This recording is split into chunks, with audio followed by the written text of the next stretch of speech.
Kung ang hanap mo ay malaking bahay na modern, brand new at nasa loob ng safe and gated subdivision na flood-free ha, magugustuhan mo tong modern house na to. As in newly built at meron pang swimming pool. Ayan, kita kagad pagpasok ng main door. Meron tong lot area na 408 square meters.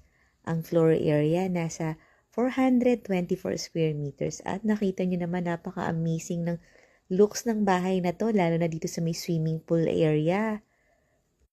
Ang dami pang bedrooms, ang luluwag ng mga spaces. Kaya panoorin mo yung full house tour nito sa YouTube channel ng Home Search Philippines para makita mo rin yung mga bedrooms sa second floor. Ito yung ground floor bedroom na may sariling bathroom at malapit lang sa swimming pool kaya favorite ko din tong room na to.